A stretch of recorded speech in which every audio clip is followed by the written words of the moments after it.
standing for the Chair and Vice Chair of the Harlow Council.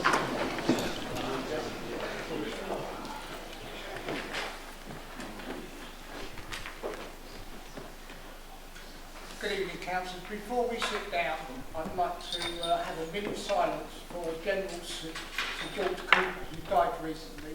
He won the Military Cross and was a Deputy Lieutenant.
Thank you, Chair. I'm grateful for the opportunity to just say a few words about General Sir George Cooper.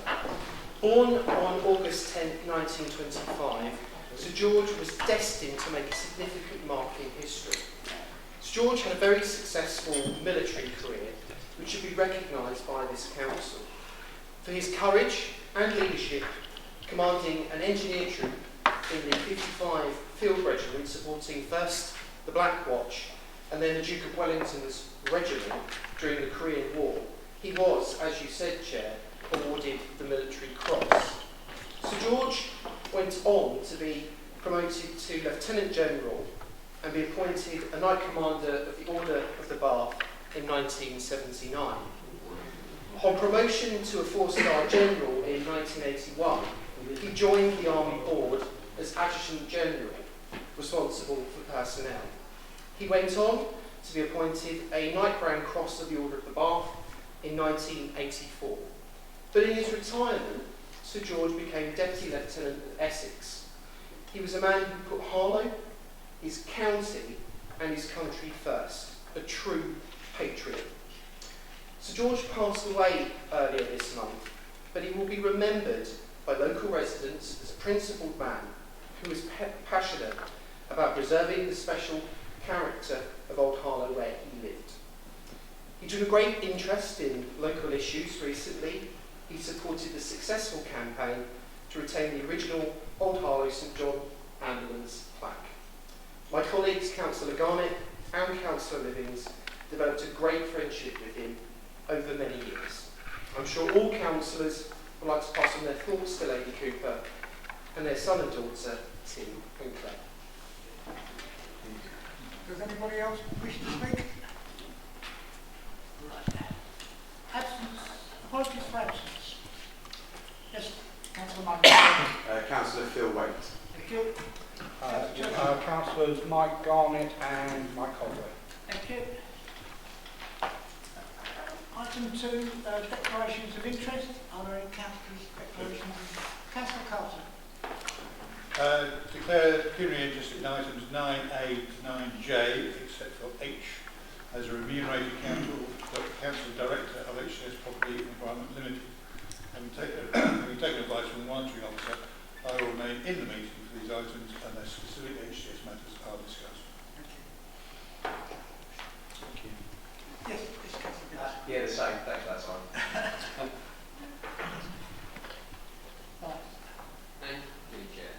Thank you.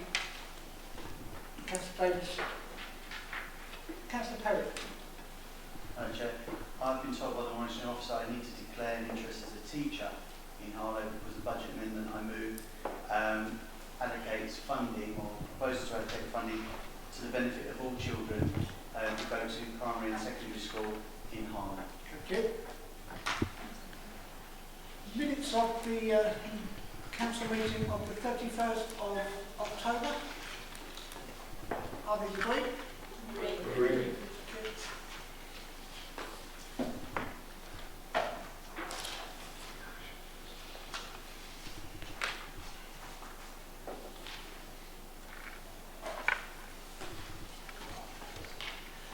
Right, communications from the chairman. Fortunately, because we haven't had a council meeting since the 31st of October, I have been quite busy. I've been to the North Hearts music event, the Making Steps show, Bonfire Night, Live Fire show, opened the Dulux Centre, unveiled sculpture at the Harlow Science Park, Knife Crime community event, Remembrance Day service at the Playhouse and at the Civic, the Interfaith Special Service, Mitzvah Day, Southend Civic Lunch, East Hearts Civic Dinner. I opened a new food warehouse, attended the pantomime at the Playhouse, did the education awards. I donated a food hamper to the food bank. I went to Daniel Robinson's Memorial Carol Service, the Uttlesford Carol Service, the Royal Association for the Deaf Carol Service, which Taineysdale School actually participated in. Switched on the Harlow lights in the Market Square, carols at St Paul's, Sensory Action Alliance at Chelmsford, Epping Forest Candid by Moonlight, Braintree Festival Concert, Chelmsford Civic Carol Service, Making Steps Award Evening, PAH Carol Service, Christmas Cheer at the Playhouse, Harlow Fields Carol Concert, opened the refurbished Clark's Shoe Shop, delivered hampers to the 4 main services, the Rayleigh Carol Service, Mayor of Hertford Quiz, Chinese Charity Night at Stamford Lee Hope, attended the Harlow Rugby Club to watch England versus Wales Deaf, rugby for both men and women, and it's nice to see Councillor Vince there as well. ECC Civic Dinner, Holocaust Memorial Day at Hertford and Harlow, Brentwood Burns Night. I presented a cheque to Mind. I also visited the Playhouse to accept a cheque in relation to my charities, which was £4,000. Yeah. Petitions from the public, there are none. Questions from the public, there are none. Questions from council. Councillor Carter. Thank you, Chair. My question is to the leader of the council. The Great British Spring Clean-up is taking place this year from the 20th of March until the 13th of April. Can I ask the leader if the council is taking part again like last year? Thank you for that question, Councillor Carter. The council will be taking part this year. Last year's Spring Clean was a huge success, with around 1,900 people taking part, many of them children, and over 400 bags of litter collected. As a result, the council is a finalist for the Great British Spring Clean Award at the Keep Britain Tidy Network Awards on the 6th of February, that's next week. I'm sure all councillors are extremely proud of this, and I would like to once again thank all the residents, the officers, the councillors and HDS staff who made this possible. I'm delighted, Councillor Carter, that we will be taking part again. Harlow Council began its promotion this week, and I would invite all councillors to take part and raise the event's profile within the town so that this year's Spring Clean is even bigger. Councillor Carter, have your supplementary question? Yes. I first took part in the event in 2016 and then 2017 and 2018.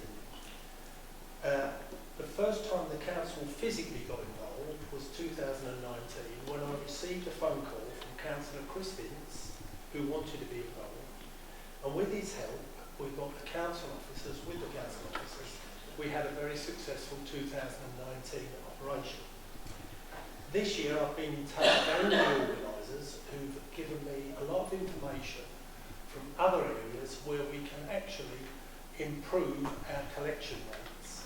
I would like from the leader of the council to know who his lead councillor is so that I can liaise with that lead councillor and hopefully we can do an even better job. job in 2020. Thank you.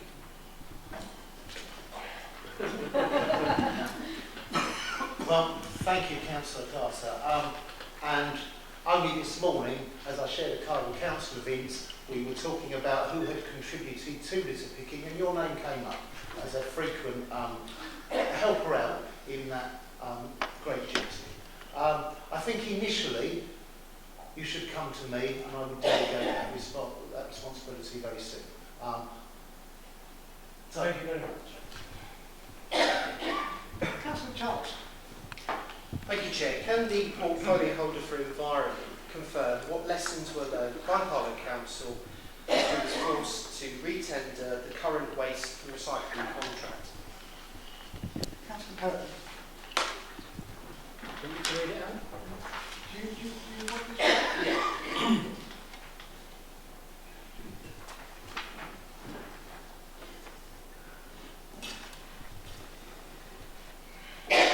Councillors, first of all, I'd like to point out we weren't forced to retender. We chose to retender. It was a choice we had to make, and we made that choice. Apart from that, the main lesson is to always seek, despite problems with the process, the best possible outcome for our community, which I think we achieved. Thank you. Have you a supplementary? I do, Chair.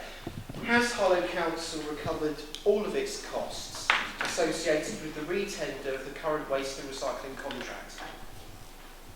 Councillor Curtin. Thank you, Chair. The question that Councillor Charles has asked, he actually knows the answer to, but I'll just say that the discussions with the consultant are still underway. But really, the main lesson we all ought to learn from this, what happened with the refuse tender, is the fact that we need to get rid of compulsory competitive tendering. It's a complete waste of time and money. I was at an event in London last week with contractors and investment fund managers trying to discuss how they can invest in Harlow and Gilston Garden Town.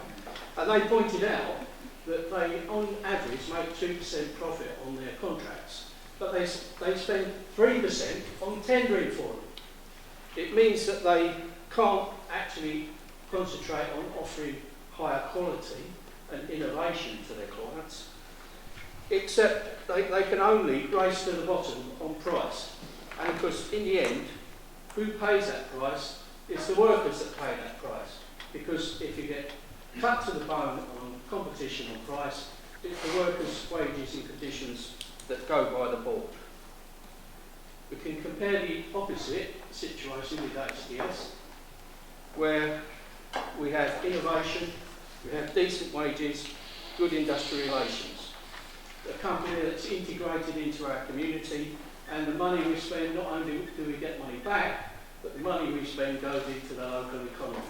So I would suggest we've got 7 years till the next refuse contract, minimum anyway, and during that 7 years, the lesson we should learn is to get rid of compulsory competitive tendering. Your second question. Well, thank you, Chair. The answer to that question was no. Will the portfolio holder for environment confirm when he first became aware of alleged workplace bullying and health and safety issues at Veolia Harlow? And I'd like him to put it on record. Councillor Curtin.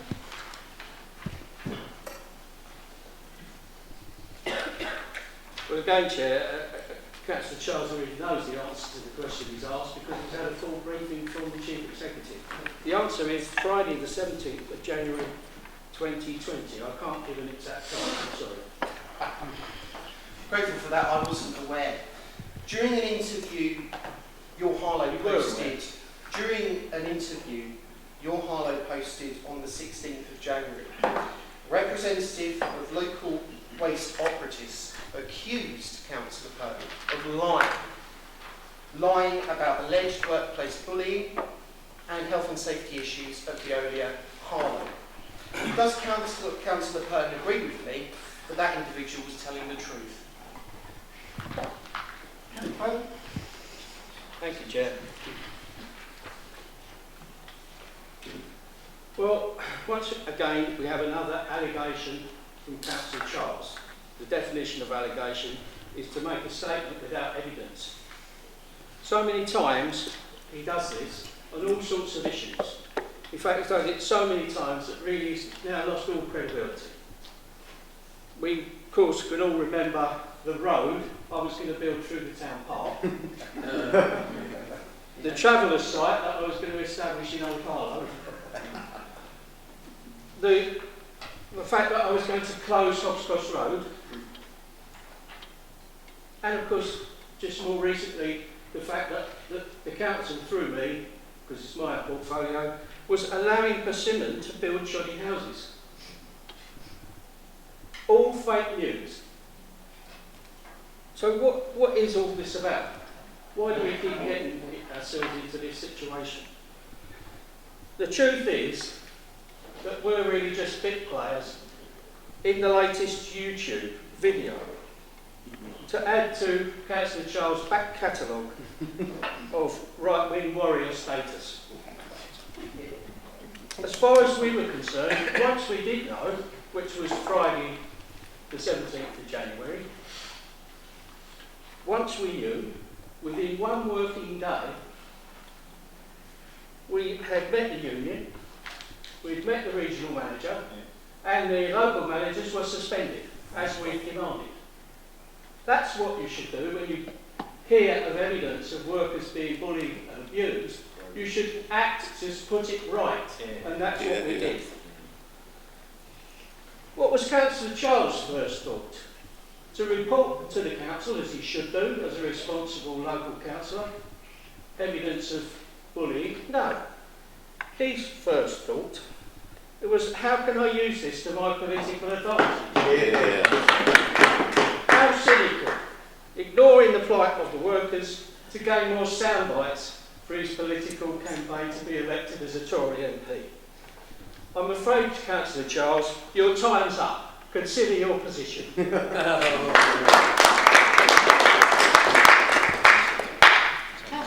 Johnson, you have a question?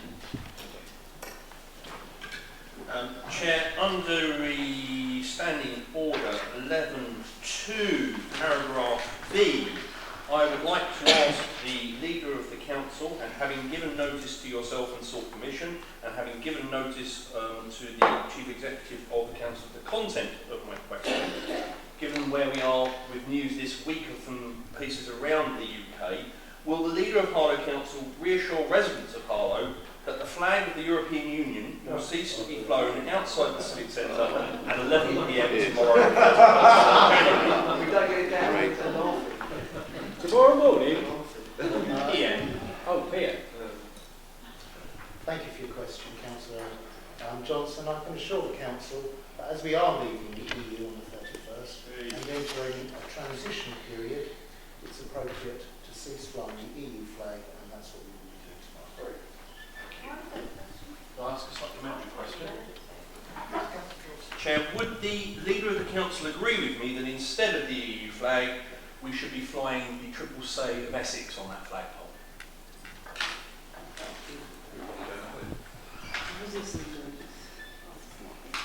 At this point, I think I need to take some advice on what flag is appropriate. You've got the question that I was advised of was really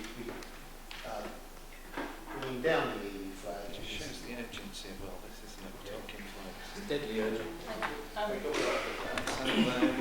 Oh, I've got some clarification now.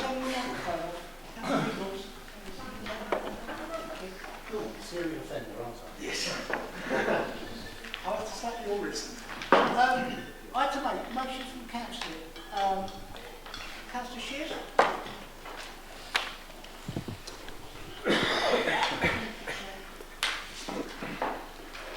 The definition was produced by the all-party parliamentary group on British Muslims in order to build a common understanding of causes and consequences of Islamophobia.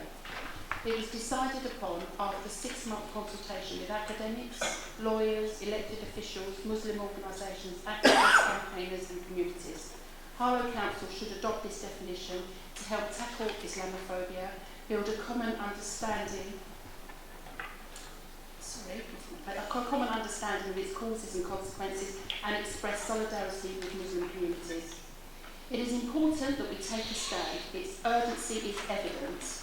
While Islamophobia has been rising in our society and across the world, when support for far right and their extreme white supremacist views is growing, it is urgent. Just a few examples of inflammatory posts on Twitter include calls for mosques to be banned, claims the faith wants to turn the world Muslim, referring to its followers as barbarians and the enemy within.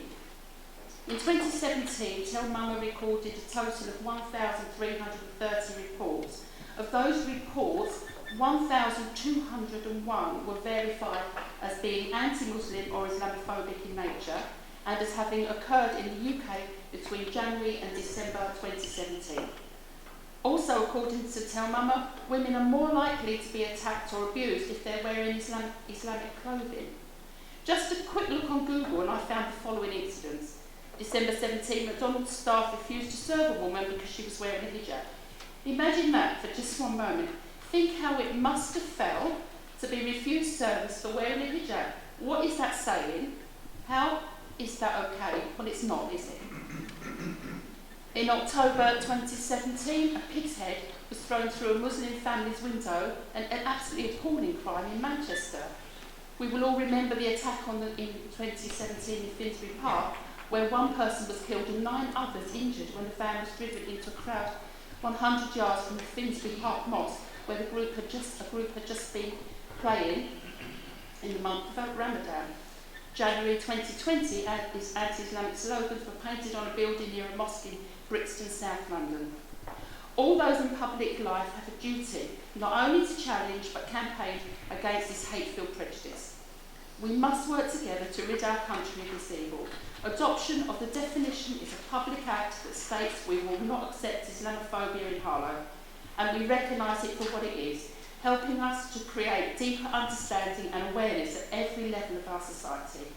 I believe that in Harlow, which is rich in diversity and is a welcoming town, we have a duty to lead by adopting this definition, joining other councils, for instance Islington, Oxford City Council, Hackney, and also the Mayor of London.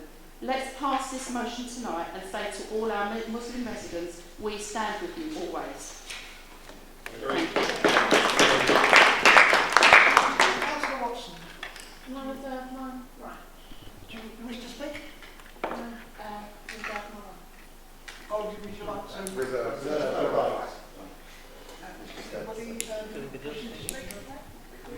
Very good. Thank you. I'm glad that people have not too much to say. Thank you, Lane, for bringing this motion to the council. More frequently, I'm shocked and offended by the comments I see online or conversations I hear in public that are so full of hate. Recently, my own niece has converted to the Muslim faith.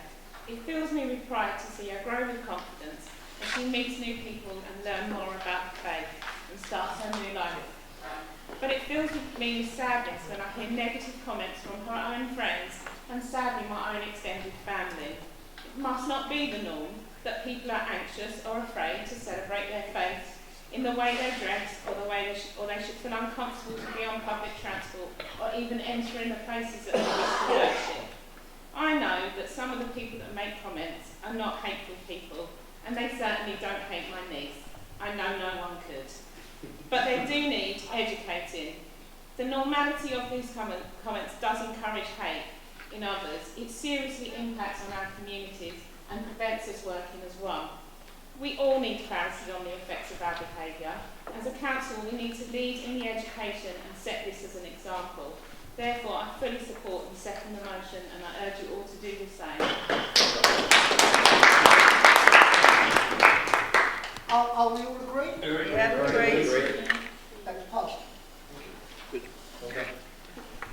Item 9, reference from cabinet and committees. Is to be approved. Take it on block.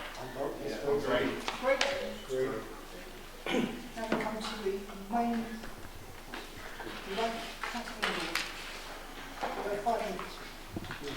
Thank you, Chair. Councillors, Harlow Council's budget proposals for 2020-2021 protect services. It protects jobs and it creates new opportunities. And I'd like to thank the councillors and officers, especially our Section 151 officer and his team, for their hard work in developing it. Under Harlow Labour's proposals, Harlow Council's share of the council tax bill will increase by 1.99% from the 1st of April 2020. This is an extra 9p a week for a typical Band C household. Residents should remember that although Harlow Council sends out council tax bills, it only keeps 15p of every pound collected. The rest is split between Essex Police, the Fire Service and Essex County Council. For that below inflation increase of 9p a week, our budget proposals deliver for residents of Harlow for the 7th successive year no redundancies, no cuts and no closures to any services. Funding for 14 new jobs to help deliver the council's priorities for a growing and ambitious town. With a growing population and the increased workload associated with developing the garden town and seeking investment into our town centre, maintaining current staffing levels is unsustainable. More money to prevent homelessness. While the national picture is of homelessness on the rise, this Labour-run council can be proud. We are bringing homelessness down in Harlow. Full funding for Pets Corner to be re-established into the main budget, guaranteeing protection for this much-loved institution now and into the future. Funding for Harlow Museum so that it can continue to be run and developed by the council.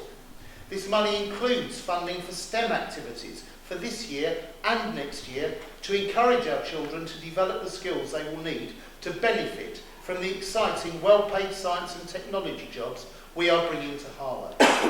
If this initiative proves successful, then we'll continue to fund it into the future. Funding for popular public events like the Harlow Carnival, Bonfire Night and the Christmas lights in the town centre, so that Harlow's residents can celebrate important events together as a cohesive community. For the 7th year running, fees in council-owned car parks will be frozen.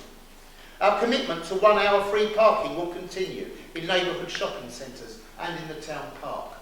New, cheaper, all year round garden waste collections, saving our residents money.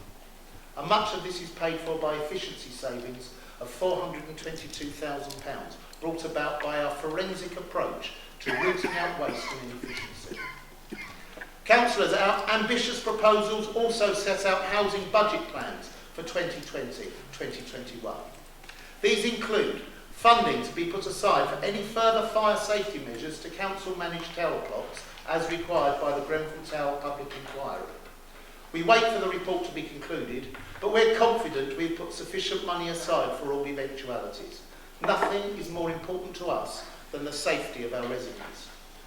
Funding for improvements to online services so council tenants can view their rent accounts and report repairs at any time of the day, delivering a service fit for the 2020s.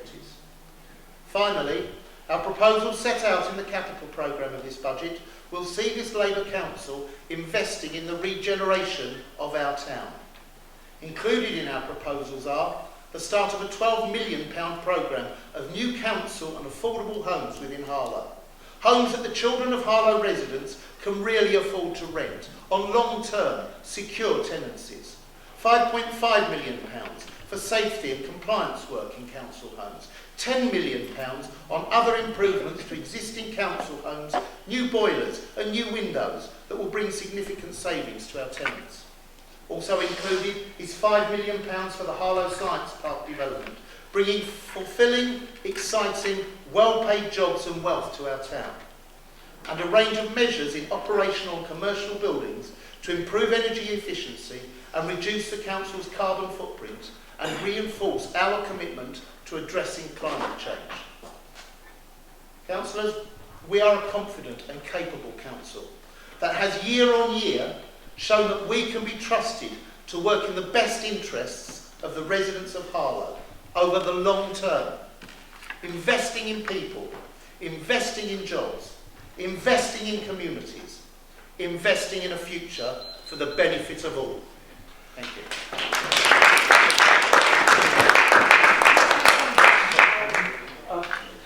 Later, Chair, thank you. Okay, fine. Councillor Perry. Thank you, Chair. I'd like to move the Conservatives' amendment to the main motion. Seconded. Thank you, Chair. The Conservatives' alternative budget proposal set out a clear difference between the Conservatives and the Labour administration in a number of areas. We seek to reduce the burden and tax on the working man and woman in the town. We seek to protect the environment, protect much-loved community services, and invest in future generations and the prosperity of our community. In the motion I have moved a council tax cut of 0.25% when compared to what people are currently paying this year. This means that voting Conservative would result in your council tax being lower by 2.24% after today. This has been funded by savings from the base budget, and the impact of this loss of revenue has been mitigated against by the creation of a council tax realignment reserve, again being funded from base budget. I have also proposed the creation of a Green Initiative Fund. If you remember, the administration moved a climate emergency motion earlier this year, and the Conservatives made a number of key amendments which I'm glad to say got cross-party support. However, I've seen no budgetary provision to implement any of these initiatives, so it begs the question, are the administration truly serious about climate change if they plan to do nothing about it? This fund would allow for preparatory work to implement some of the key tenets of that climate emergency motion, namely active promotion of the WOW programme, installation of electric charging points at the town's parking spaces. I propose to bring back more discretionary services back into the base budget this year than Labour had, such as the paddling pools, fireworks, arts, and as well as Pets Corner. Not only does this mean more services will be fully funded from the Council's General Fund, but it also has the added benefit of increasing the life of the existing Discretionary Services Fund, the reserve created by us to protect community assets after the financial crash. Because there are fewer services reliant upon this reserve, the lifetime of that reserve and any discretionary services funded from it will increase to 7 years under the Conservatives, while it will remain with only a 5-year lifetime under Labour. I have proposed the creation of what I call the Education Endowment Funds to the tune of £500,000. These funds will be used directly to assist the town schools in driving up educational attainment. In secondary schools, the focus would be on Key Stage 4 GCSE attainment, and at the primary level, the focus would be on improving the education of practical science, as well as the delivery of modern foreign languages.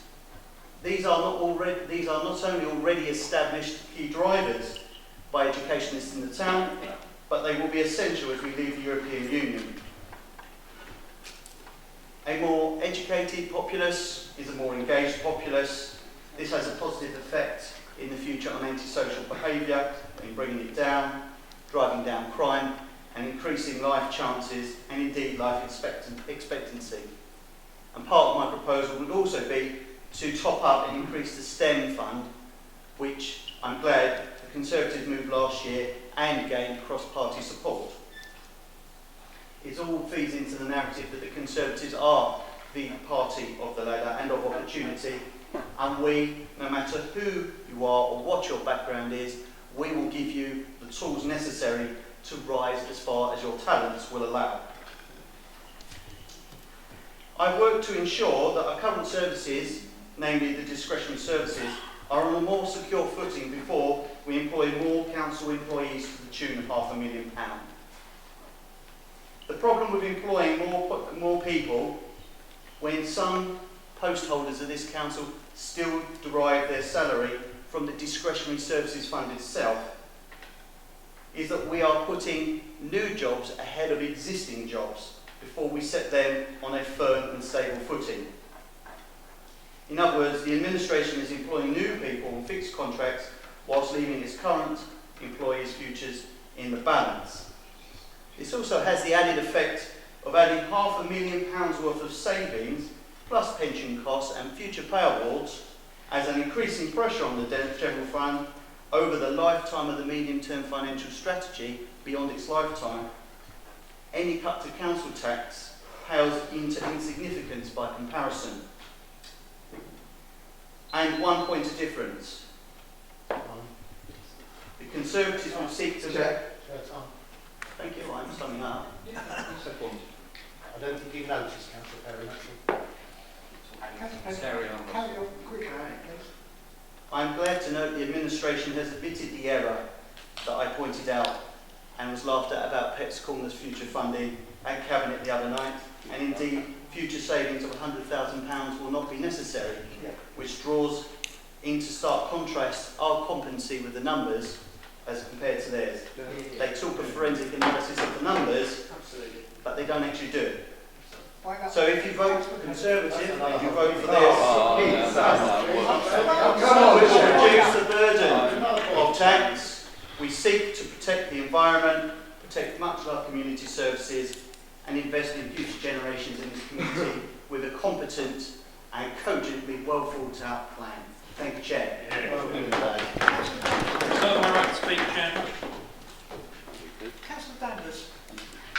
Chair, on the amendment, I think the facts speak for themselves. From 2008 to 12, the Tories were in charge for the only time of this authority. What did they do? Well, they were consistent. They actually cut the council tax. They froze the council tax all 4 years. How was that paid for? 3 years the staff didn't get a pay increase, these workers that apparently they care for so much. And the 4th year, they actually cut the pay of the staff. So let's remember that.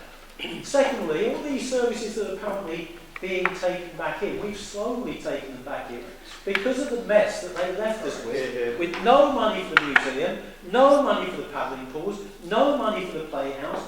Things were actually just palmed off with on a wing and a prayer that they would actually continue. It's taken us ages, systematically, to actually get those services back in-house, and that's what we continue to do. We've seen with councils like Northampton County Council, when they freeze the council tax for so long, they go bankrupt. Essex froze their council tax for 4 years. They lost out on 80 to 100 million pounds. What are they doing now? They've shut youth services. They've actually made the lives of many Essex people miserable. So that's what happens when you actually freeze. Now, let's take it hypothetically. They've been consistent. Since 2012 to 2020, they have said they will freeze the council tax. In this case, they're actually going to actually give people a penny a week back in their pocket, apparently. In no circular way, yes. At the end of the day, if you added all that up, that would be £1.5 million at least that this local authority would not have. Where would that money come from? Where are the proposals to actually have? Would it be exactly the same as 2012 when we came into power and found these great big holes in the finance? But apparently I shouldn't ask questions like that because, according to Councillor Joe Charles, we're not there to answer questions. But I'm not surprised they're not there to answer questions. You said it last year. In terms of not answering questions, well, why should I be surprised? Because they can't answer those, although I'd be interested to hear some kind of explanation of where the £1.5 million will come from. And why are we propping up Essex County Council once again? We already do with the lights on £100,000. They tried to palm off the libraries onto us, and apparently some nefarious things are going on within the Tory ranks of actually trying to make the libraries run by volunteers. Well, I just reject that. Unfortunately, there's been a big campaign to make Essex go back on its proposals to shut libraries in Harlow and throughout Essex. And we're not picking up. So, Essex, the last time I looked, was the educational authority for Harlow. I'd like it to be Harlow, but at the end of the day, it's Essex. Essex is underfunding the schools, and once again, what are we being asked by the local tourists to do? 4 of them almost a third of their group actually are on Essex County Council. A third of them are actually on Essex County Council, including your good self, Chair. Why on earth aren't you actually lobbying them to spend a lot more on education rather than actually cutting the amounts being spent? So don't bring the thing about education here. Tell it to your county councillors. Most of them are here, although one apparently is sounding around New Zealand for about the third time running for 3 months. But at the end of the day, please, let's be realistic. Let's look at what they did when they were in power, and in those circumstances, let's stick with this budget. Thank you. Thank you, Chair. This is my 4th budget, and every year we gather in this chamber, listen to all the ways the party opposite will run this council differently, we laugh at their proposals, we vote them down, and we get on with the job of running Harlow Council. Now, this year is no different. They propose a council tax cut of 0.2%, 0.25%, and this would cost this council £168,000 a year. How do they pay for this? They raid one reserve and they set up a new reserve. And that new reserve is called the Council Tax Reserve, with the value of 319k. How many years does that reserve last? 2. What happens after that reserve runs out? They will cut services. And they also want to create a new reserve to set up free Wi-Fi in the town centre. Now, I don't know if any councillors opposite has actually been up to the town centre recently, but the Water Gardens has free Wi-Fi, the Harvey Centre has free Wi-Fi, the library has free Wi-Fi. I'm pretty sure there isn't a single spot in this town centre you couldn't stand in and get free Wi-Fi. And not only that, if there wasn't free Wi-Fi, you could just use 4G. This idea is outdated. If they had proposed this 8 years ago when they were actually in the administration, it would probably be seen as forward thinking, but it isn't anymore. But now let's get on to the £500,000 that Councillor Perrin and his colleagues opposite want to give to our schools in Harlow as a one-off payment. It only takes a few Google searches to find out how much school budgets have been ravished in this town. On average, schools in Essex face a shortfall of £240 per pupil per year. It accounts to £47.4 million shortfall in the year 2020. I will not take lectures from any Tory councillor about our schools not being funded properly.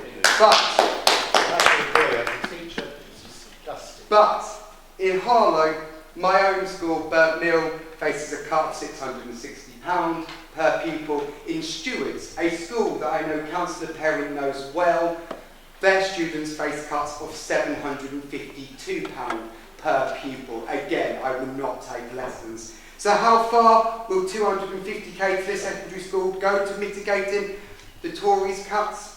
It equals £40 per student for 1 year. As I stated earlier, Burnt Mill School is already facing £660 per cut per person.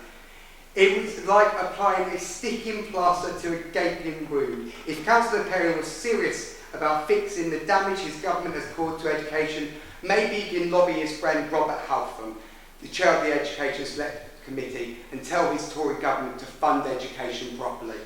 The alternative budget is all about grabbing cheap headlines with no long-term strategy.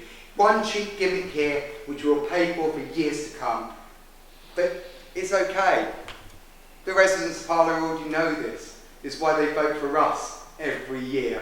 And let's hope that continues. Thank you, Chair. I will not be voting for this amendment. Thank you very much, Chair, for allowing me to speak. I have to say, I do support Councillor Perrin on one issue. No one likes to pay taxes. But actually, people will be prepared to pay taxes if they can see it's going to be a benefit to them, to their family, and to their community. And if he does feel, like I feel, about the burden of tax, then, as my colleagues have said, go speak to the county council, go speak to the police crime and fire commissioner, because that's where the money's going. It's not coming into Harlow. But what we do have is we have a stable and we have a successful council with a Labour administration. Now, in relation to this proposal, the first thing I can say, Chair, is I'm really disappointed that for the first year in 5 years there is no mention of roundabouts. I had it was all ready, but you've spoilt it for me over these. But it is ludicrous to think that this council is not doing its bit and it needs to do more about the environment. Because we do need to work together, we do need to find solutions about reducing and removing those items that are causing the problems we have in the whole world. But this administration, under this Labour administration, is working with businesses, is working with the community, is working with partners to find those solutions so that we can leave a good legacy for the future community. I have to say, I completely agree, so I won't, about the education money. It's smoke and mirrors. It is putting something somewhere to do something with at some time that no one knows what it's all about. People will understand that actually if we're doing something, then they will take the burden. And therefore we feel that this option is quite simply ludicrous and unfair. And it's also completely nutty that actually this council is investing in people to make the changes that we need, bringing in new skills, bringing in new talent, going out to local businesses, promoting Harlow, its culture, its values. Our officers currently do a fantastic job, but we need to invest in them by bringing in new people to support them in carrying on this success story. So as always, I am really sorry that actually there is nothing in this amendment budget except for a bit of smoke and a bit of mirrors, and I will also be voting it down. Thank you. Councillor Johnson. Thank you, Chair. I stand to second Councillor Perrin's proposal for a council tax cut for Harlow District Council. Listening to the speeches opposite, you'd think that this was something unexpected. They should know by now, Chair, that this Conservative group forensically analyses the budget book every year, works with the officers, to which we pay thanks every year, and thank you once again to the financial officers for the assistance they provided my budget team this year, and finds a way each year to provide at least a council tax freeze. I know it concerns Councillor Danvers, who frankly speaks more and says less than anyone else in this chamber at the moment, having listened to the diatribe that he came out.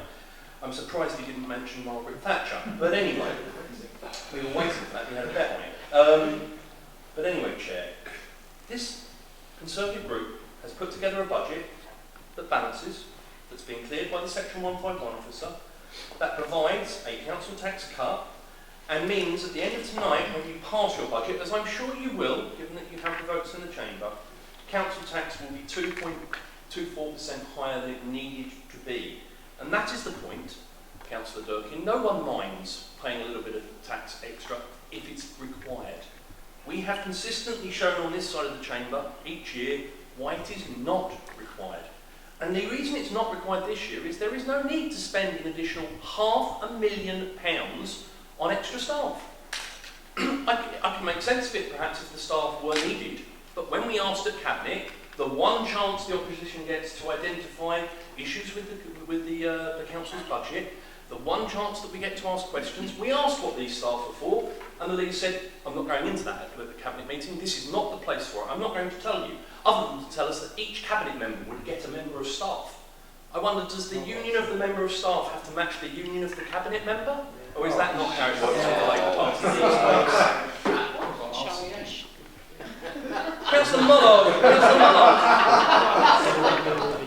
Councillor Mullard talks, well, he talks a good story, but there's nothing there in criticism of this opposition amendment that we haven't heard before. There's nothing new, and the reason for that is there's nothing actually wrong with the opposition amendment. There's nothing wrong with providing our hard-working residents a council tax cut. That's one of the things that I was elected to this chamber to do. I was elected on a low tax manifesto. I consistently have been elected on a manifesto for the last 22 years. And the reason that I was elected on a manifesto is the residents of Harlow don't like paying unnecessary extra tax, Chair. They don't want to pay for extra officers. They want a simple council tax. And that's what this Conservative group on Harlow Council will continue to deliver. I must say, Chair, to sum up though, I'm really fed up with the hypocrisy on the other side of the chamber. Each year, when we find another way to provide a council tax freeze or a cut, the opposition says, yes, but you're putting unnecessary pressure on the future of the budget. We've made sure that for the term of the medium-term financial strategy, there is no additional pressure on this budget by this council tax cut. But Chair, the argument falls down when you then put £500,000 worth of pressure, plus unidentified pressures for pension costs and future pay awards on a budget with no way of mitigating that. And that's what this Labour administration are doing, Chair. They're putting unnecessary pressure on the budget to provide each of their cabinet members with an extra support person to provide £500,000 extra in tax. Now, Chair, the one thing we haven't heard tonight, and it's a shame so far, which should have been in the leader's introduction to his budget, is the mistake that was made in the Labour Party's budget books and budget calculations. I would like to hear from them at some point during this debate about how they'd explain that debate. Because frankly, Chair, they laughed at us when we raised it at the Cabinet meeting. They laughed and said, we've got it wrong. It turns out we hadn't, Chair. And there is a mistake in the budget papers, and I'd like to hear the administration's response to that. So in summary, Chair, the Conservative budget, opposition budget tonight, reduces the burden of taxation, supports the discretionary service fund for extra years, provides protection for services around the town, and makes sure that council tax cut is delivered. Thank you, Chair.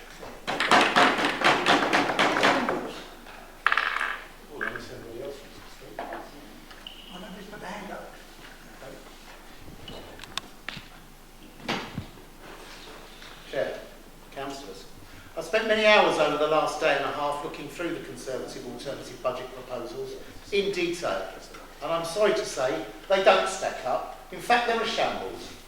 Councillor Mullard has made clear in his remarks that what Councillor Perrin has presented is a mixture of sleight of hand, moving money from one pot to another whilst pretending he's found new money, and making provision to cover up for the failures of his Tory chums on Essex County Council.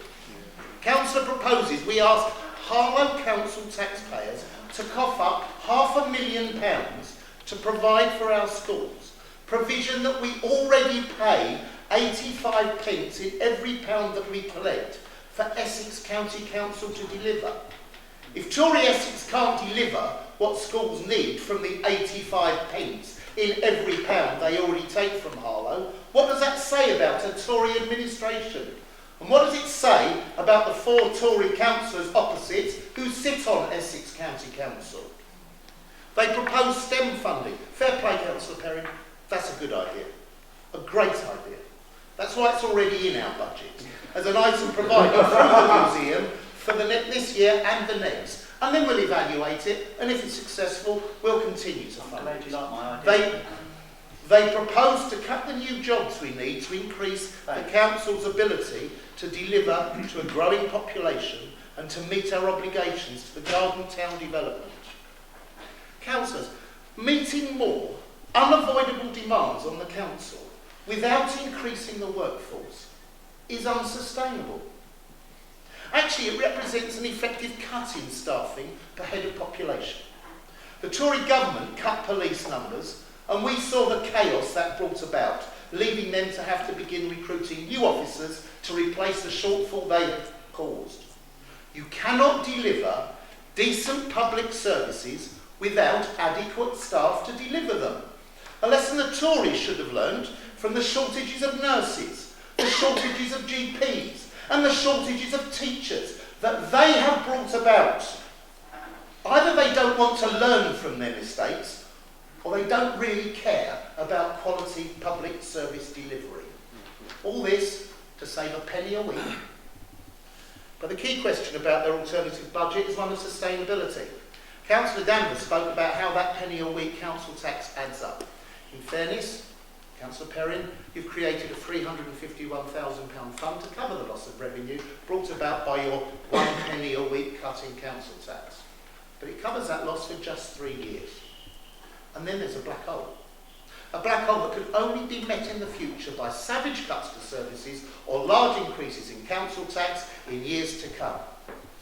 So having considered the alternative proposals put forward by the Conservative group, I had long discussions with our Section 151 officer, our financial expert, and he has told me, while the budget does balance, it does so only for 3 years. And he has concerns, serious concerns, about the sustainability of the Tories' proposals beyond 3 years. And those are concerns he communicated to the Tories before this evening. It doesn't balance. But let's not talk in general terms. I know Councillor Carter likes the detail. So here's some. Detail provided by our independent experts. Since the Conservatives lost control of Harlow Council in 2013, the cumulative cost of Tory budget proposals would be a budget black hole of £898,549. And remember, they also opposed the formation of HTS, which has returned £1,121,000 to council coffers. Yeah. If we'd followed their plans over the last 8 years, we would today have a cumulative black hole amounting to £2,019,549.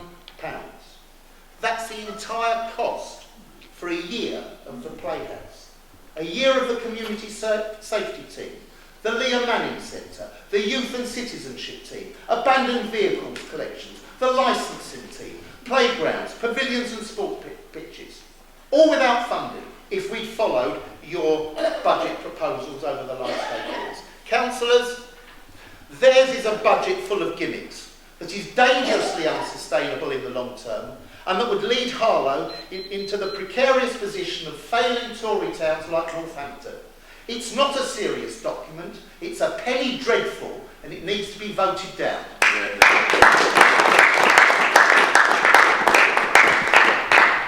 Right, we'll go to a main vote on the amendment. So I'll call names in order, and can I vote for, against or abstain? According to order. Councillor David Carter. For. Councillor Simon Carter. For. Councillor Joel Charles. For. Councillor Nick Churchill. For. Councillor Jean Clark. Against. Councillor Mike Danvers. Against. Councillor Bob Davis. Definitely against. Councillor Jodie Dunn. Against. Councillor Tony Durkin. Against. Councillor Tony Edwards. Against. Councillor Tony Hall. For. Councillor Eugene Harvey. Against. Sorry.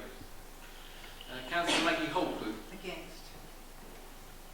Councillor Mark Ingle. Against.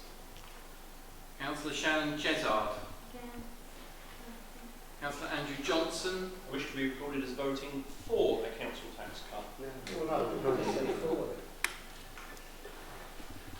Councillor Eddie Johnson. Definitely for. Councillor Shona Johnson. For. Councillor Sue Livings. For. Councillor Francis Mason. Against. Councillor Stephen Mullard. Against. Councillor Russell Perry. For. Councillor Danny Purton. Against.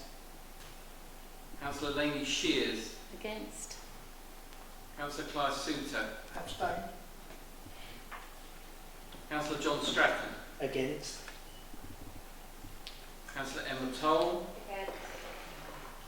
Councillor Chris Vince. Against. Councillor Nancy Watson. Against. Councillor Mark Wilkinson. Against. I think it's been close, guys.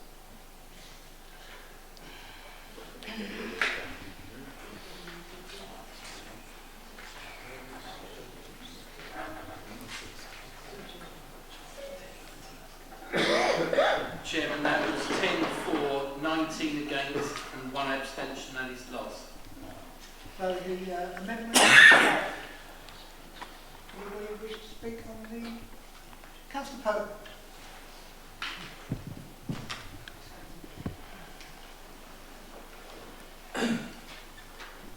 Yes, Chair. I would like to address the issue of the so-called extra staff, as if they're just people we recruit to stand around and occupy offices. One of the reasons why I needed new staff is because we were facing an increasing problem with HMO properties in this town. There were also planning obligations that weren't being carried out, and we weren't able to keep track of them and to take the necessary action because we didn't have the staff to do the inspections.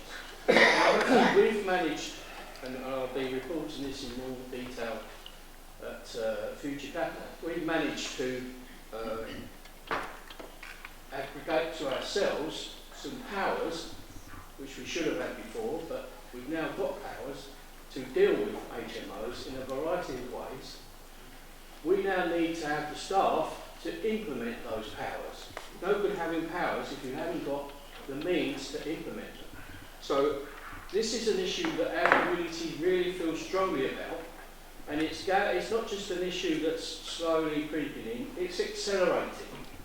All over the town, people are finding that next door is being converted into an HMO, and they want the council to do something about it. We now are able to do something about it.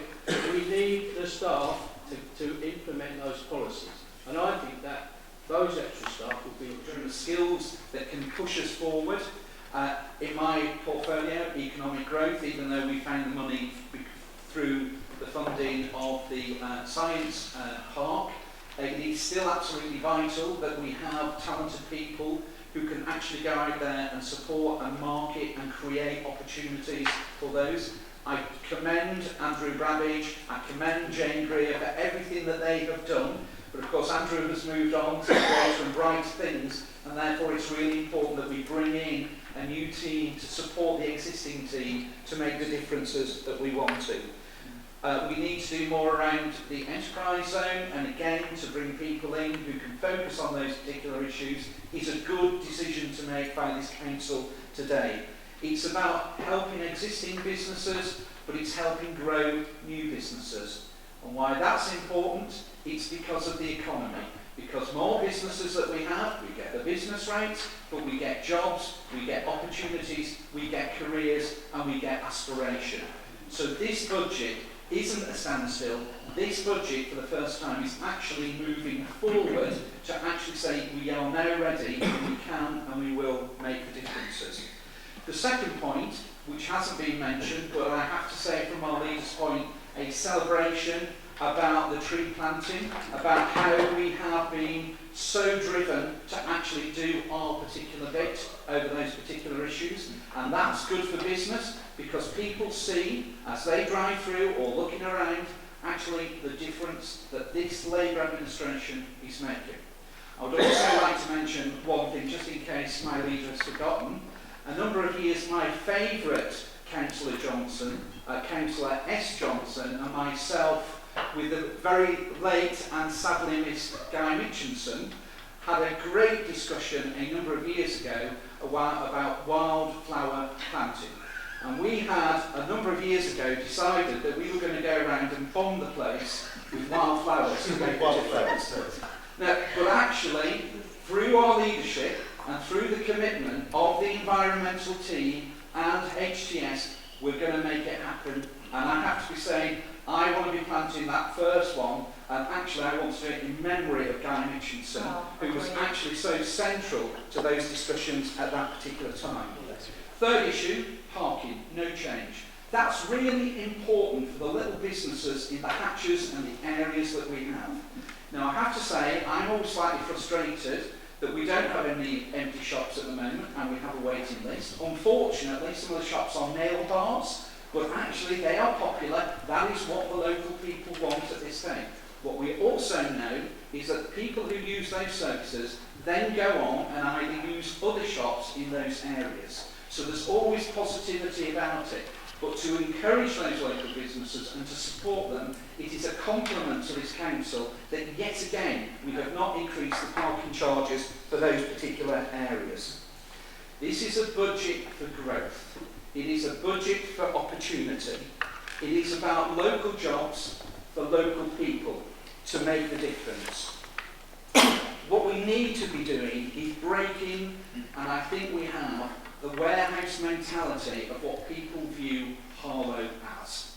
We have the Poundland warehouse grant, so we've had a few more built, but actually we've got real growth, real jobs, real careers, real aspiration for our local next generation. And this budget, under our leadership and on Labour, is making that happen.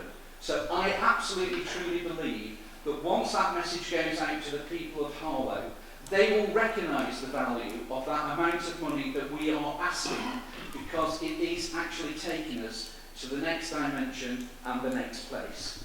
And my final point is, and I just have to go back to my good friend Councillor Perrin, about this ladder mentality. Yes, have a ladder, but actually put the ladder on solid, safe and reliable land and property before you start climbing. And this is what this budget is. This is this budget from a Labour administration that understands, respects and values our community, and I'm absolutely delighted to support it. Thank you. Mr. Carter.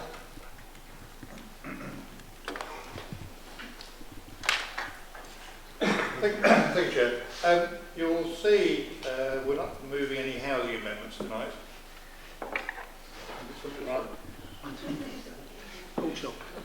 Firstly, we support the investment and provisions for fire safety works in the light of the dreadful disaster and in the other works to keep our properties up to a decent home standard. Secondly, we can hardly oppose projects that we proposed in previous years. At this point, may I welcome the assurance from the resources portfolio holder at Cabinet last week to review the allocation of the HSS dividend between the General Fund and the HRA. Last year we proposed paperless correspondence to tenants and to launch tenant profiling. Too difficult, we were told. What about GDPR? There's a growth item tonight for £30,000 in the HRA for the annual subscription for the housing's digital portal. This will allow tenants to interact with both the housing service and HTS to complete transactions online 24/7, including correspondence. It's already possible to collect data for tenant profiling, and there is already a working group well underway to explore the implications. 2 years ago, we proposed a council house building programme, which was rejected as too expensive and too risky. And we also proposed a new HCS company for building houses. And I'm sure Councillor Muller had a good laugh 2 years ago. So we were not surprised that later on that year, 2018, the council registered a new company, HCS Property and Regeneration Limited. Then last year, the Labour administration finally proposed a pipeline of new council houses.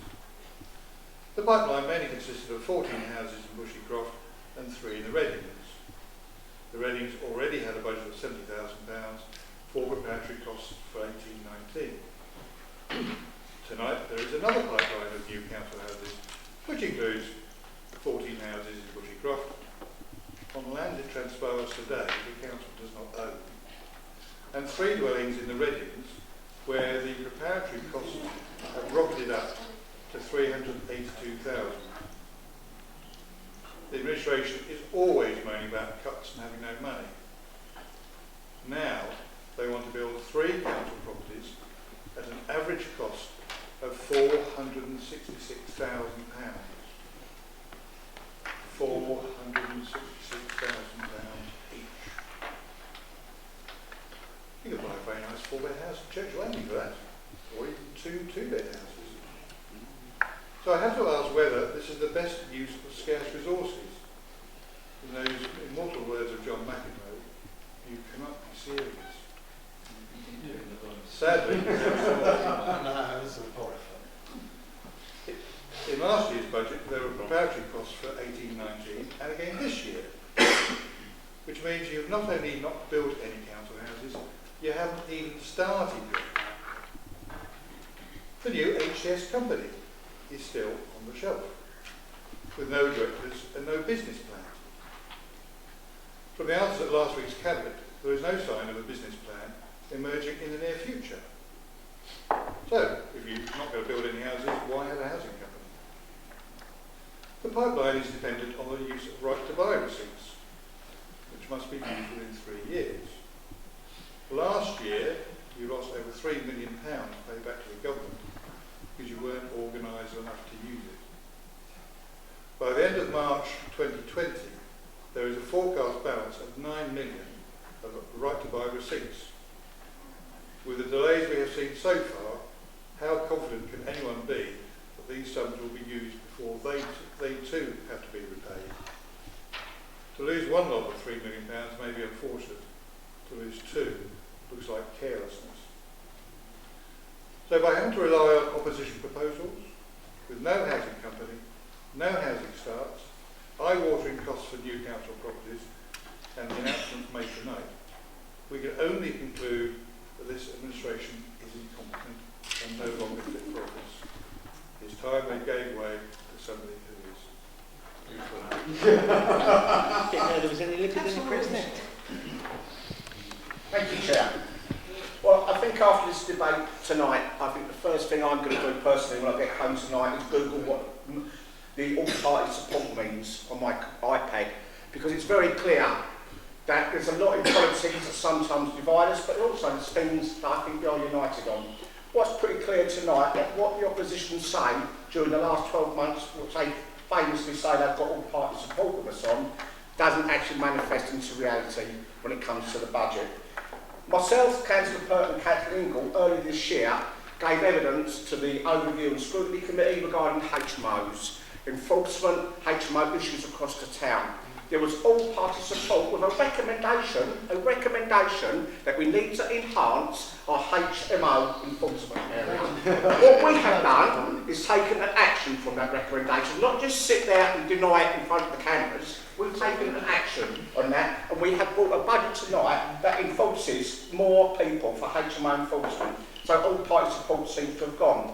A couple of years ago, we organised for myself an all-party briefing on the 2016 Homeless Reduction Act, because that puts extra responsibility on all local authorities in regard to homelessness prevention and prevention of rough sleeping. What we have done again is taken an action from that and enhanced and increased our housing options team. What the party opposite now are doing is saying they don't support that anymore. They're going to vote against that. Something that 2 years ago, 12 months ago, they actually said they supported and it would get all party support. Obviously that means nothing now. As far as housing is concerned, I did welcome some of the comments from Councillor Carter, not all of them, but I welcome some of them. It's been a really successful year in housing. Housing still remains a top priority for me and its administration. We recognise by effective partnership working, we will deliver on our priorities. Top priorities include more and better housing, generally affordable, tackling homelessness, helping to improve choices for those in housing need, increasing the range and type of supported housing, improving residents' health and well-being, and a raising of housing standards. Working in partnership with our local agencies, we have received additional grant funding for tackling homelessness and rough sleeping. The supported housing service on this council has again been nationally recognised in the form of accreditation to telecare services. This, together with strong performance for repairs, income management and empty homes management, means that your housing service continues to be well regarded nationally and locally. The housing revenue account, again, echo, because I thought it had all party support, but now I'm not so sure, that we are putting money to one side for fire safety. It is paramount, the health and safety of residents in this town. Again, it's something with actions, not just spoken wild words about, we've actually put money to one side again this issue. We've maintained and done 80,000 repairs again this year. Leaseholder and tenant satisfaction has increased. in the last year. Continued reduction in numbers identified from suffering from fuel poverty, which the League has already recognised. A reduction of 75% in the number of people sleeping rough in this town. An increase of 229 families that were prevented from being homeless and made them put them in the right areas to stay in their own houses. We've raised standards in temporary accommodation provision to have a reduction in our numbers. We've aimed with this budget, Chair, to go even further to improve on those important services for tenants and residents in this town. And that's why I'm proud and will be voting in favour of this. These are recommendations that will protect and enhance all the residents within this town. Thank you, Chair.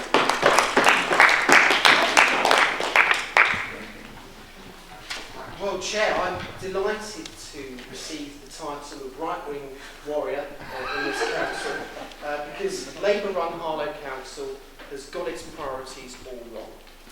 A council tax increase and the biggest expansion in the size of the council bureaucracy for decades, without a clear plan, is irresponsible. The Labour Party didn't need to increase council tax. Our alternative budget has shown how Harlow Council could invest in frontline services, commit funds to support improvements to educational attainment, and do all that. Point of order, Chair. Is it acceptable for Councillor Ingle to talk over Councillor Charles? Councillor Ingle, please, let me speak. No, sorry, I'm just talking about sustainability. The Section 1.5 officer disagrees. We stick by listening to you. Councillor Charles, carry on, please. With due respect. Support improvements to educational attainment and do all of that with a council tax cut under the Conservatives. The truth is that an ideological decision has been taken by the Labour Party to increase the cost of living in Harlow and increase the size of the council, storing up problems for the future. A far more sensible approach by this administration would have been to adopt a far more private sector approach to the recruitment of the 14 additional posts. They could have issued a statement explaining the added value of each of the posts and what they would bring to the authority. They haven't. They could have conducted an audit of existing in-house skills to understand future manpower requirements that are needed in the future. And women. They haven't. They could have developed an expansion strategy that was linked to their corporate plan to inform what services of the council needed additional investment. Guess what, people? They haven't. 14 posts have been plucked out of the air to achieve a headline without any consideration to the long-term impact. An expansion of staff does not automatically mean the quality of frontline services will improve. It's about leadership, priorities, and a strategy underpinning the delivery of what will make an impact on frontline performance. The administration has failed on all of those fronts.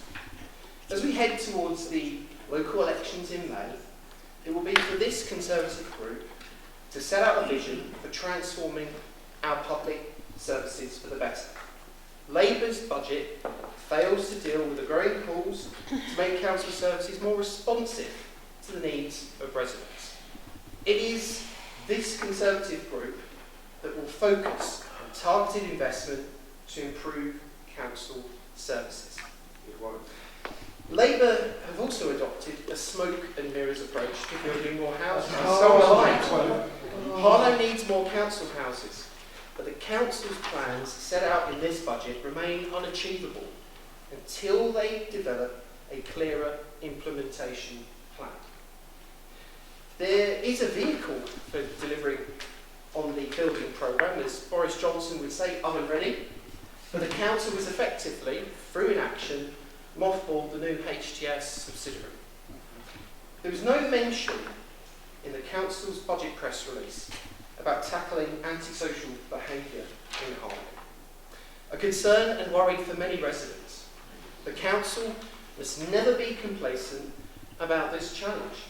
It is disappointing that the administration has decided to ignore this priority in their budget. Conservatives have a clear plan to run Harlow Council, tackling climate change, supporting young people to achieve their educational ambitions, and building more council housing will be the core priorities of future Conservative administration. Labour are letting Harlow down. They have failed to put forward a coherent budget and have been slow to respond to the serious issues that are impacting frontline services, as we have seen with the waste contract crisis, Councillor. This administration is more interested in mounting a protest than running frontline services. Only the Conservatives have a clear plan for Harlow's future. Residents want Harlow Council to focus on getting the basics right. Conservatives put residents' priorities first. Thank you, Chair. And cut. Thank you, Chair. It's funny, I'm not a big fan of meetings. I much prefer to be out in the community, litter picking, planting trees, and credit to two councils on the other side and many councils on this side for going out last weekend and planting trees. And I think it was a wonderful community event. But actually, standing here in this meeting, I'm very proud to be part of this Labour administration and very proud of the budget that we're putting forward. You won't be too surprised to hear me say that. And I want to publicly thank Councillor Danvers, the portfolio holder, as well as the officers that supported him in putting together this budget. It's a budget which protects vital council services. It's a budget which protects services that we love so much, like Pets Corner. Try not to mention Properly the Goat, but I've done it. And a budget which recognises what our town really holds dear. Now, we can't judge the Tories on their budget proposals because, unfortunately, they're not going to happen. However, we do know that the Tories, when they were in power, they did fail to secure long-term funding for Pets Corner and for the Playhouse, Poppy the Goat, that has been out on the hooves. And apparently, we've just been told by Councillor Charles, well done for the tree planting, but he comments that apparently raising council tax is somehow ideological. It's interesting that the Police and Crime Commissioner, who is a Tory, also wants to raise council taxes. So I don't know quite how that works. But finally, I want to talk about the commitment which is really, really important in this budget, which is more funding for council staff. Councillor Purton has previously mentioned the officers, the enforcement officers for HMOs. I don't know about anyone in the room, but I've had a lot of people, a lot of residents speak to me about their concerns about HMOs. Of course, there is a place, what with the housing crisis, for HMOs, but they need to be properly managed, and I'm glad that we're taking steps as a council to do that. There are additional staff for the environment and planning team, clearly an area we need to focus on as a council moving forward, and I won't go on about that because Councillor Durk has touched upon that. We're also going to fund a licensing officer, which is again really important to investigate complaints to do with any licensed premises. The thing is, whether we like it or not, our town is growing. And we need to ensure we have the officers that can deal with the growing town. Otherwise it becomes like teaching. You're asking the same officers to do more and more. And that clearly isn't sustainable. And I appreciate the irony of me saying that, and I'm glad Lisa's not here, because I appreciate that I give officers as much work to do as anybody. But I want to thank them for that. The reality is, we are a growing town, so if we don't invest in more staff, in reality, that is a cut to services, and will have a negative impact on residents, as well as a negative impact on the staff that are here. So again, I'd like to finish just by thanking Councillor Danvers, thanking the council officers for all their work, and to the Tories who are playing bingo. I've got Police and Crime Commissioner elections, Poppy the Goat, and litter picking in one speech. Thank you very much.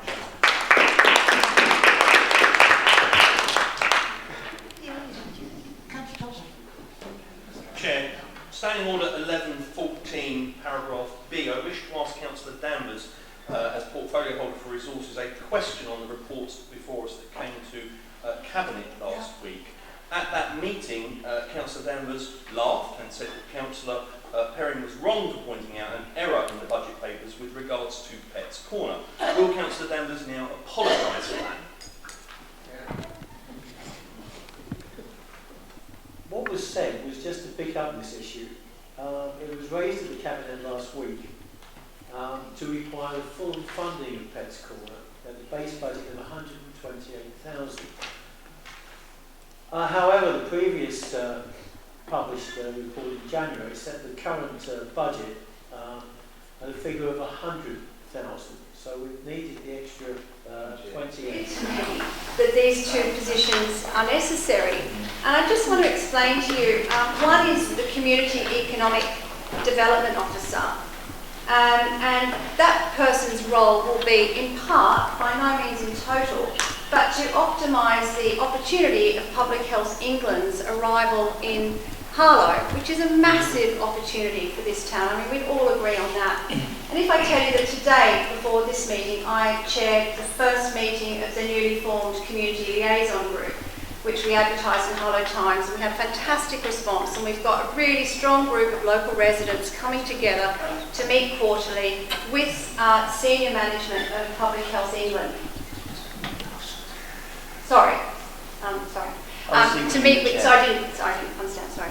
To meet with senior management of Public Health England and to talk about in the first instance the construction phase and the consequences of that and the impact of that on local residents. And then, I guess, over the longer term, more strategically, to look at what it means to have a world-class science body in our town and how that can impact positively on our education, on our cultural offering, on our business offering, on all the opportunities that we want our residents to have. Now, that was a fantastic 2-hour meeting, and we had senior civil servants there. We had about 8 members of the local residents, and it was really, really positive. But if I tell you that the head of service had to take the notes for that meeting, I mean, it was terrific to have her there. But it's crazy, it's much too expensive to have 2 hours of her time taken up on note-taking for, you know, what is going to be a regular residents' forum. We need a dedicated officer who is making those links between Public Health England and the schools and the businesses and using the council resource, using our Harlow Times to advertise the many, many opportunities, communications needs and all sorts of things. So I have no hesitation in backing that role. One of the things that we all know, and you've spoken about it a lot, is the need for STEM education in our schools, and that's going to be a major priority for Public Health England. You know, they've got the Science Day down at the Leisure Zone coming up, but there's so much opportunity, but they need that support from the council to make that work. Similarly, another role is the Cultural Partnerships Officer. You know, I had the meeting with the regional head of the Arts Council here in the middle of last year, saying, Brian was there, they want to invest in our town. The Arts Council recognises Harlow has been underinvested in. They want to put money in, but they have to see a coherent strategy with all the cultural groups coming together and identifying a plan that they can all contribute to, that the Arts Council can have confidence that we are a viable, investable cultural destination. You know, we've got the museum. I don't know about your children, but my children, they've left Harlow to go on excursions to learn about the Romans. They should be studying it here in our museum. The development that we're doing around town is throwing up more Roman artefacts than they can store. You know, it's astonishing. We've got such richness in this town, but we need a cultural officer supporting the museum, supporting the other organisations. Raise Roofer and give the Holocaust Week. We need the council to be able to support those groups, to work together, to develop a strategy, to be the interface with the Arts Council to ensure we get the multi-million-pound investment that we believe we are in line for. But if we don't put in, if we do not show willing, we will not get that investment. And it would simply be irresponsible of us. And I say that with all sincerity. I'm not combative and I don't want to pick fights, but it would be irresponsible not to meet those needs for those two positions. And I have worked with Jane for 2 years and I feel utterly confident in recommending them. I can't speak for my other colleagues, but I have every confidence that they have worked as closely with their department heads as I have and feel as passionate and confident and as excited as I do about the new appointments. And I commend them to you, and thank you. Councillor Harlow, can you turn your mic off, please? Oh, of course. Councillor Perry. Thank you, Chair. I did become a little bit concerned when I was listening to the administration's comments on this budget, because I found myself agreeing with some parts of it, and then I realised they were doing their usual trick of sprinkling a little bit of Orwellian magic over what they were saying. For example, I enjoyed hearing about their continued commitment to funding the first free hour of car parking in the town's car parks, their commitment. And then I just thought, hang on a minute, I actually had to lead a public campaign where I had to have an online campaign, a debate in this chamber, I debated with Councillor Durkin on the radio, where I made all the arguments he made tonight about the bad impacts that getting rid of that would have on local business, and they U-turned on their budget decision, and there we are. And I hear about it now as their continued commitment. Well done. Thank you. I hear about their bringing thousands of jobs to Harlow. Their massive acumen is bringing together thousands of jobs to Harlow at the enterprise zone. And I seem to remember, again, hang on a minute, I was in administration and I was the portfolio holder who was responsible at the time for leading the administration's bid on enterprise zone status. And our MP, Robert Halford, was there and he led the charge on that. And we did work with partners from all kinds of external bodies, and we called it cross-party support, but that's disappeared, and now it's them bringing things to the town, it's them doing stuff, and the cross-party working on this seems to be falling away. I heard about the STEM fund, and what a brilliant idea that was, and they're going to continue with that STEM fund. And whose idea was that? That was my idea, and I brought it in a motion and amendment last year. I was glad we got cross-party support, but it's their idea, they're taking that forward. And this is what we continue to hear time and time again. There are so many statements that come out of that side of the chamber that the Ministry of Truth would be proud of some of the things they're pulling out there. Oh, the Playhouse was in danger under the Conservatives. We didn't shut it, they did! They shut the Playhouse! And yet we were the ones apparently that put its future in peril.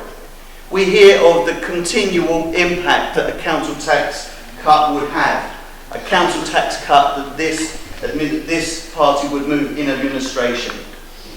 And we talk about the £351,000 we put aside to mitigate any impact over the term of the medium-term financial strategy. £351,000. You can only plan with this medium-term financial strategy for 3 years into the future. The whole point of the cycle is you then do another one and another one, because we cannot plan continually ad infinitum. But in one foul stroke, £500,000 is put as a major pressure.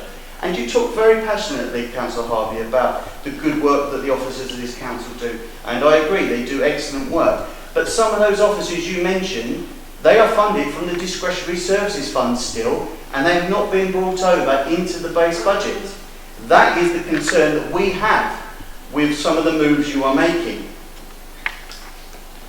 Councillor Danvers, he offers up thin gravy when he's talking about some of the things in his own budget. His only thing he can talk about in his own budget is to tear ours down.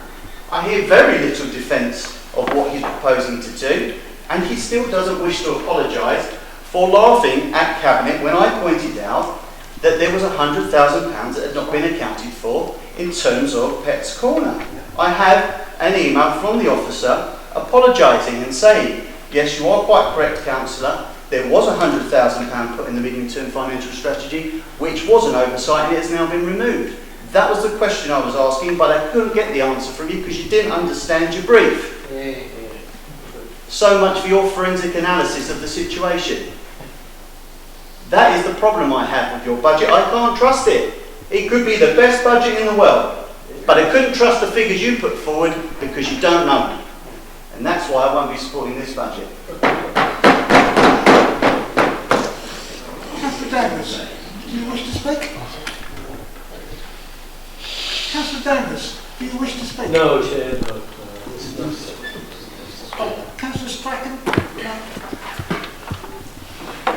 Thank you, Chair.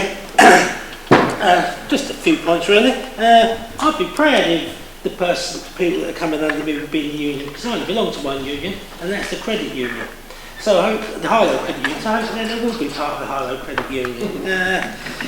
But I've heard lots that we don't need this, but we're investing in our town. The people that I've got here need to actually bring more investment into our town. Councillor Charles says that we never looked at any of this. We didn't have any staff analysis or anything like that. Actually, we did. We spent a lot of time. In fact, my Section 151 officer and the properties officers, we spent a lot of time looking to see what we needed and where we were falling short. And at the moment, we bring in £6.5 million a year profit to this council. But to bring even more money in, we're at an impasse. We can't go any further. We're stuck. We've got places like investment, like the Nexus building we've been looking after. We've got another property that will be coming online soon. We need to actually service that. We've got hundreds and hundreds of other properties that we let that need looking at all the time. New leases, actually better terms, making sure that the actual properties are fit for purpose. At the moment, our team is so small, not because of lots of things like people have left and they've been replaced, people have taken part-time rather than that. We've got an officer who comes in at 8 o'clock in the morning, and I can ring him at 6 o'clock, 6:30, and he's still here, day in and day out, because there isn't enough staff to cover what he does. Shouldn't we be looking after people like that? You can only get so much time. And it isn't about that we're not looking at the long-term economic impact. Actually, in this part, we have been. I spent hours and hours with my leads officer, owning.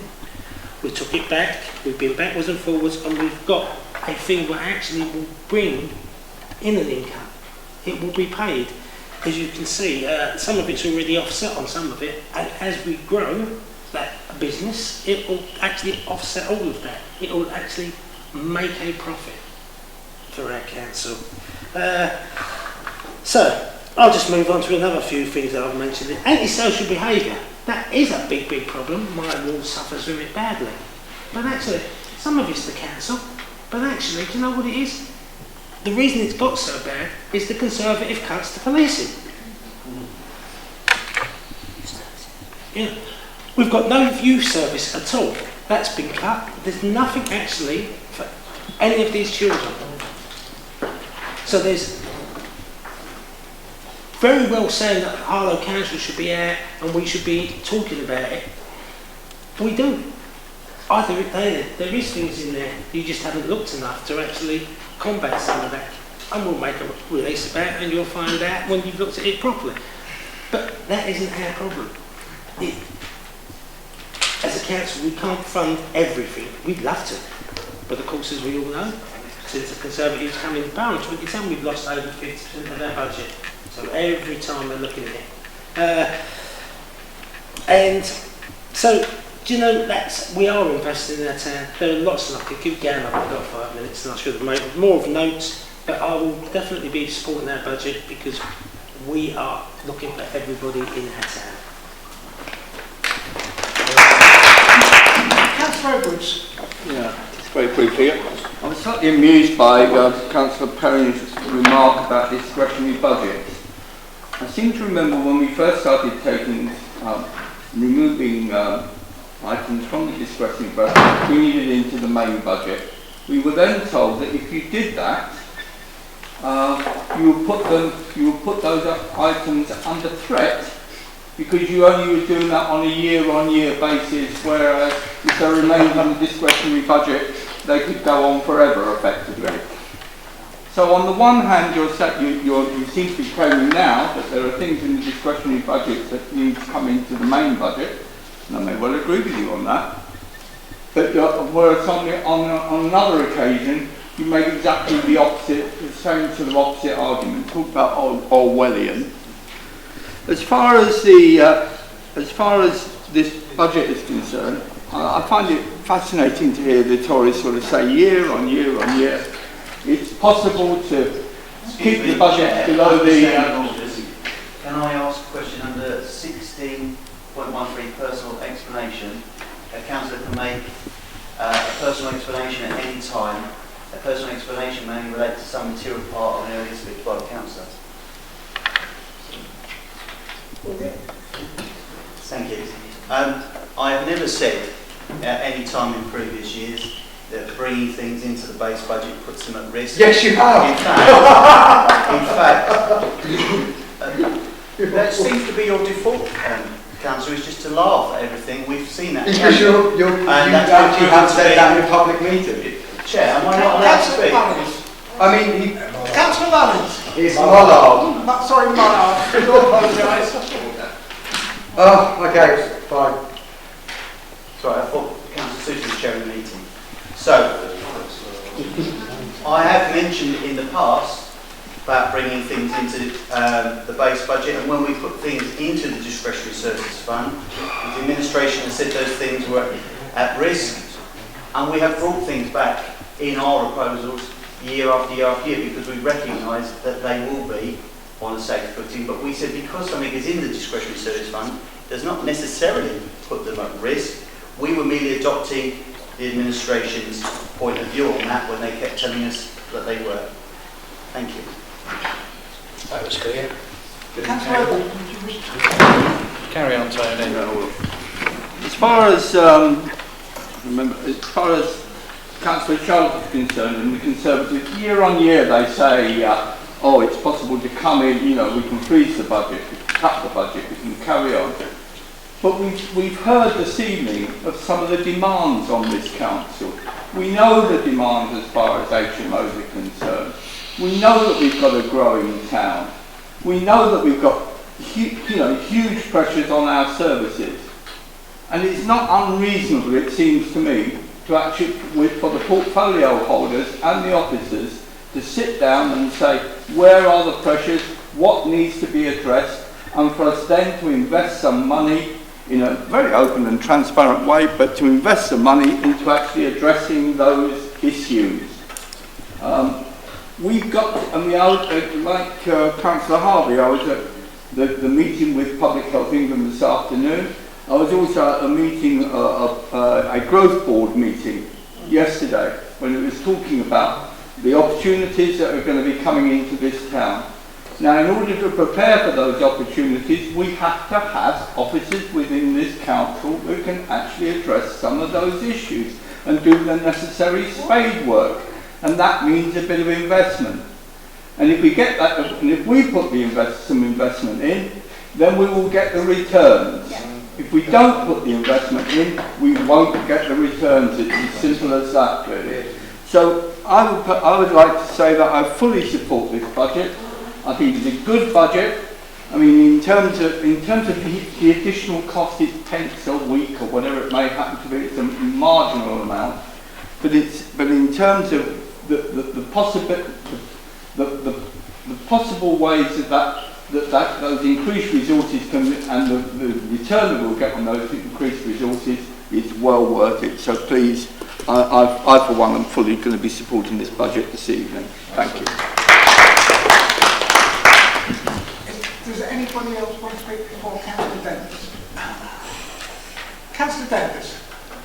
Sorry, Chair, I wasn't going to speak because so much has been said, but we need to set the record straight.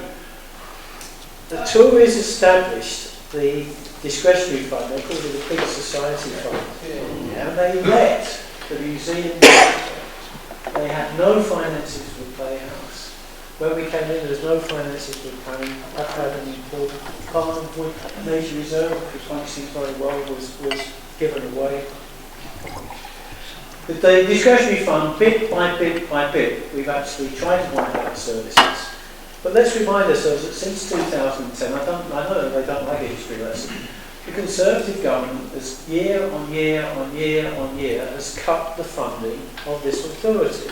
And there's no certainty now in terms of the present budget. Apparently we're being told today, despite all the promises that were made in the general election only a month ago, there's going to be a 5%, it's envisaged there will be a 5% cut in local authority spending generally. the Chancellor's actually told all the departments to actually bring forward a 5% cut. So its discretionary service fund hopefully will be wound down. All those services will actually eventually slowly be taken back in because of certainty. But we can only do it slowly because the government has actually cut the budget, and we need to actually make sure that these things happen year on year and assure those people. We will do it, and it will happen, and the discretionary fund and funds and paddling pools, which are all up in the air at the moment for reinvestment and possible new paddling pools, the Youth Council, the funding of Pond and Nature Wood Reserve and the Gibbet Gallery are the things that just remain in that fund. And at the end of the day, they will be taken back, but it takes a long time to undo the mess that was absolutely created unnecessarily all that time ago.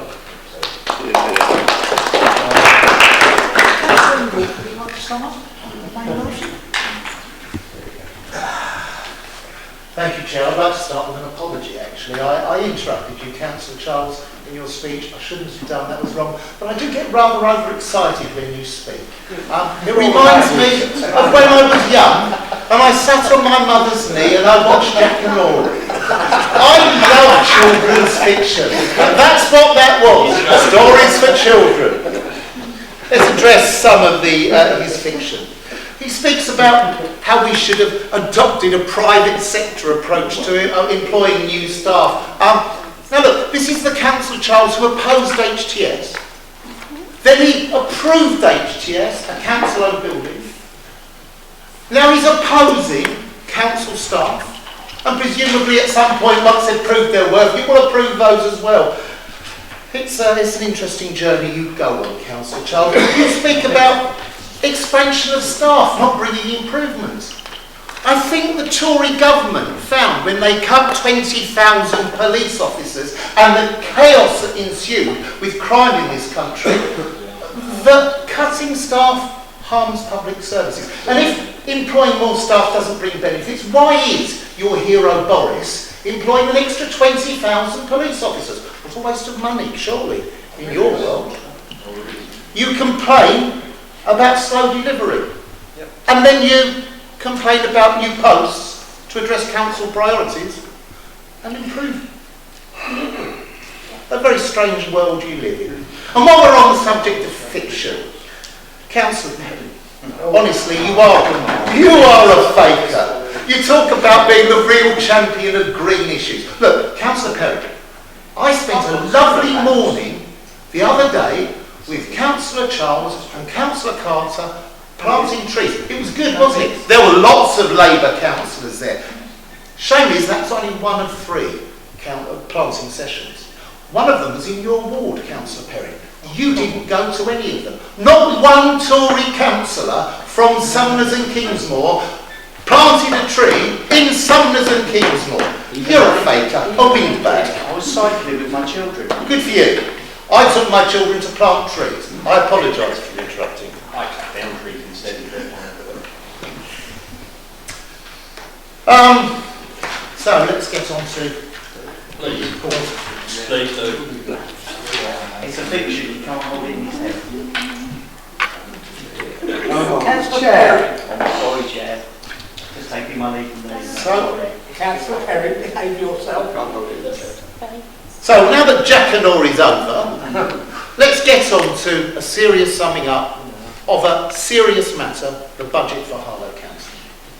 In this carefully crafted budget, councillors, Harlow Labour are offering hope, ambition and a positive plan for the future, investing in people, investing in jobs, investing in communities. The Harlow Tories proposals have been tested and they failed. Councillor Johnson talks about, but they've been fully costed for 3 years. And Councillor Perrin talks about, but we can only plan for 3 years. You were told of the serious concerns after that 3-year period. There is no point saying it balances for 3 years if you have been told there is a huge budget black hole thereafter, and you were told. They are offering cuts down the line to address that black hole. More austerity through the back door. A financial black hole in 3 years of enormous proportion. We've heard them protest about our below inflation increase, but we've heard nothing about them, about the much larger council tax increases forced upon hard-pressed council residents by the Tories in Essex and in government. Why is that, Councillor Johnson? Because we're not a member of either of those. And I would say it's because you don't really care about the residents of Harlow. You simply want to score some cheap points while covering up for the failures of your Conservative mates in Essex County Council and the government. Councillors, if you think Harlow residents deserve to live in a confident, forward-looking town, if you think Harlow residents deserve their community assets to be preserved over the long term and not just for the next 3 years, if you think we should have more social housing for the children of Harlow families to live in, if you think we should fix drafty windows... Sorry, Chair. I think the Chairman's having a conversation with someone else. I was just basically telling Councillor Johnson to be quiet. Oh, I'm sorry, Chair, I didn't realise that. I'll start that bit again. Oh, it was very good. Thank you. I liked it. So, councillors, if you think Harlow residents deserve to live in a confident, forward-looking town, vote Tory. if you... Councillor Johnson. Yes, Chair. Send him off. Be careful. Red card. Yes, Chair. Do not interrupt Councillor Ingalls while he's speaking. Or I will... So he's allowed to interrupt me and my colleagues. So be careful. Yes, Chair. Try start again from the beginning. No. Even we don't want to. Councillors, if you think Harlow residents deserve to live in a confident, forward-looking town, if you think Harlow residents deserve their community assets to be preserved over the long term and not just for the next 3 years, if you think we should have more social housing for the children of Harlow families to live in, if you think we should fix drafty windows and replace inefficient boilers... Chair, his time's running. Councillor Johnson, you interrupted. And I had to Oh, don't let him start again. Let him carry on. I'm going to do that last time. And I have the time to do it. Chair, 16.12. The point of order is that there should be a 5-minute limit to speakers, and that's what's been exceeded. Oh, Chair, this is Okay, 5 minutes, Chair. No, because you've been interrupted. Correct. Carry on. Yeah, well done, Chair. I'm going to start that paragraph again and I'm going to finish it. Councillors, if you think Harlow residents deserve to live in a confident, forward-looking town, We do. if you think Harlow residents deserve their community assets to be preserved over the long term and not just for 3 years, We do. if you think we should have more social housing for the children of Harlow families to live in, We do. if you think we should fix drafty windows and replace inefficient boilers, We do. if you think we should plant more trees, more electric charging points for vehicles and initiatives to reduce plastic waste, and if you think our children deserve decent play areas and our elderly deserve dignity in retirement, then I urge you to vote yes for this budget. Yeah. Thank you. Now, go to the main vote for the substantive motion. I'm not sure now. Just one more time. Once more. I'll call members in order, name order, vote for, against or abstain. Councillor David Carter. Against. Councillor Simon Carter. Against. Councillor Joel Charles. Against. Councillor Nick Churchill. Against. Councillor Jean Clark. For. Councillor Mike Danvers. For. Councillor Bob Davis. For. Councillor Jodie Dunn. For. Councillor Tony Durkin. For. Councillor Tony Edwards. For. Councillor Tony Hall. Against. Councillor Eugenie Harvey. For. Councillor Maggie Hawkoo. For. Councillor Mark Ingle. For. Councillor Shannon Jezard. Councillor Andrew Johnson. Against. Councillor Eddie Johnson. Against.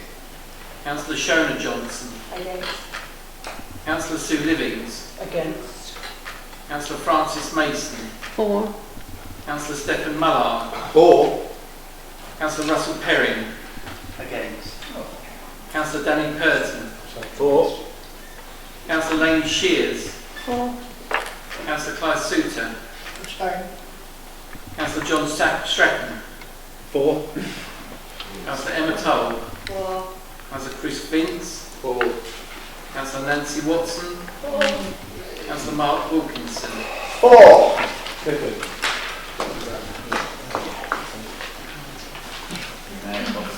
So it's 19 for, 10 against, 1 abstention. Oh God, that's close. Let's go forward. Right, item 10 on the agenda, report from officers, there are none. Item 11, minutes from cabinet and committee meetings, that has been noted. Noted. Matters of urgent business, there are none. You're all welcome to be in the chairman's chamber for